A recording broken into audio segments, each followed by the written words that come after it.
Everyone, I'm talking about disasters again, and right now I'm going to talk about what happens to your home after the disaster, as far as I'm specifically talking more about water damage.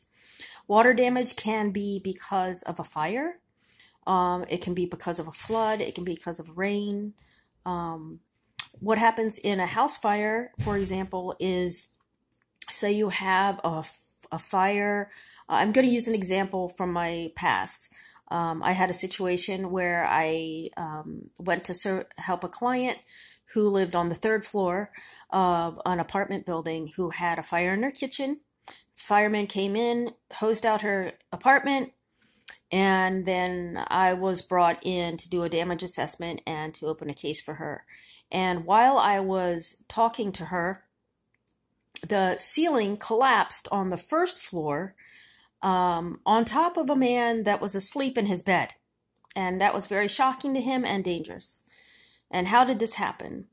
Okay, so we all know what gravity is, but basically, whenever you have a fire, number one, usually the fire department comes in and hoses down the area, and possibly knocking holes in ceiling, walls, windows, whatever they need to do to get to the fire, to put the fire out.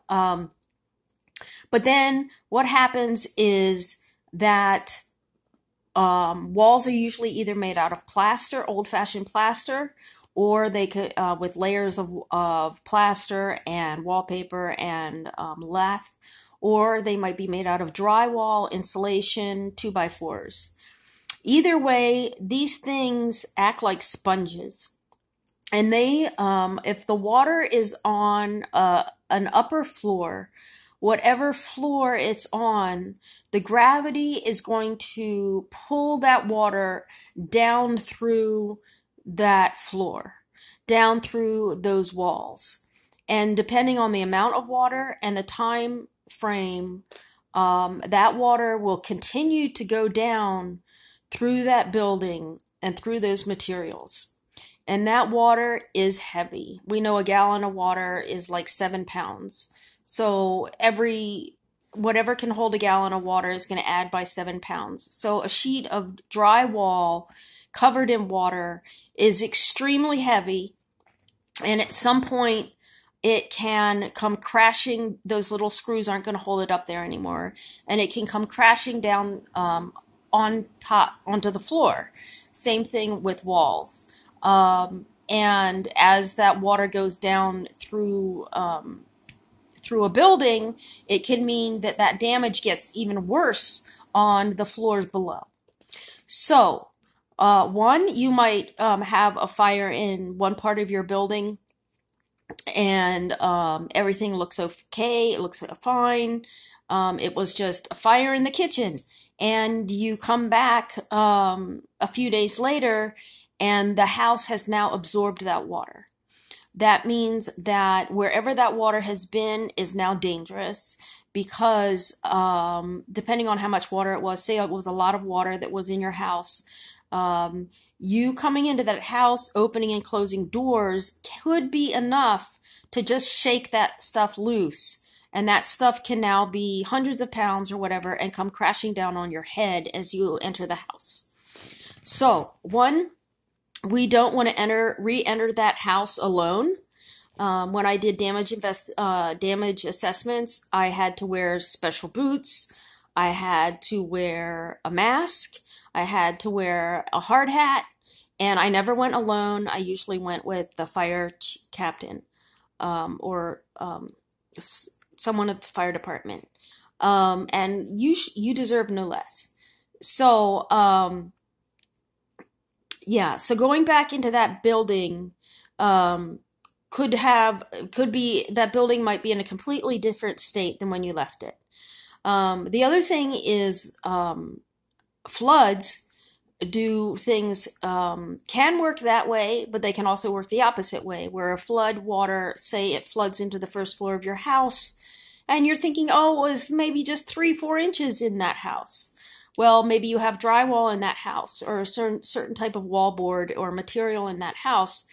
And Now, not only has the water gone down through the house, your walls are like sponges and have slowly soaked up that water like a candle wick up into the wall.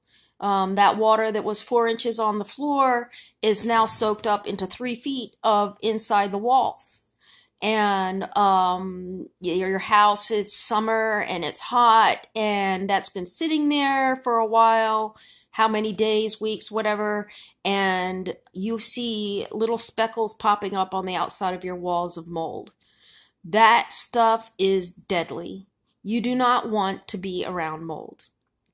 First of all, mold can really set off anybody with asthma, can cause lung infections, it can cause depression, it can cause issues with the brain, I think tumors and stuff like that, but it is very dangerous. Short term, it can have asthma problems. Long term, it can have very serious health issues. You do not want to live anywhere where there's mold. You can call your insurance company, take pictures. Mold damage is something they usually take care of and deal with. A house that has a whole lot of mold in it might actually be condemned. And then you might get real help.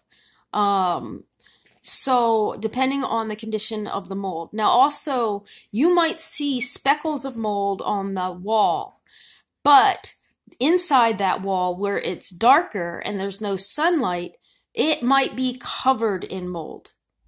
The 2x4s, the insulation, whatever is inside that wall might absolutely be covered in mold. And so what you see on the outside is a little bit, but all that mold is seeping out into where you are and where your family is breathing that stuff, which is incredibly dangerous. So the insurance companies might cover all of that, and there are several companies out there that are specifically geared to just professionally dealing with mold. They are also the same companies that deal with fire damage with smoke. If you have insurance, there's no reason that you should move back into a moldy house. You should move back into a house covered in smoke, because that is also dangerous. Those are all toxic, caustic chemicals of things that burnt up, which are now encasing everything you own. The insurance companies should be able to get one of these companies in there, cleanup companies that will professionally bring in things like people that use special materials to clean your items. They might replace your items. They might immediately bag up clothes and draperies and blanket and bedding, haul it off to the cleaners for you. They will clean and treat what's salvageable of the house, whether it's walls, frames, with sealers, special sealers to repaint it, to cover those things. And they bring in sometimes ozone machines, to kill off. They can put in ozone machines into a house and lock the doors and leave them running, to purify, clean that stuff that's in your house. You do not need to be in there. You should not be in there. And definitely do not bring children or people with immune system problems or any type of vulnerable people into a home in that condition.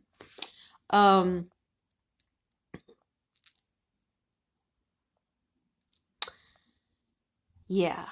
And if you are living in a house, just be aware that there are other things that can contaminate an area when you're around floodwaters.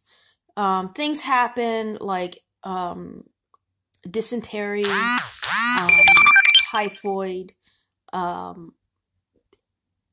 issues where people live in unclean situations. Diarrhea is a common thing. Diarrhea can happen just because of stress.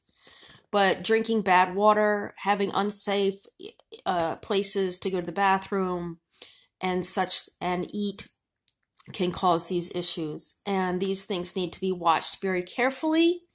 And if these issues start with you in a shelter, you need to immediately tell the shelter nurse or healthcare worker about them, so that you can be treated to make sure that this is not something more serious or develop into anything serious.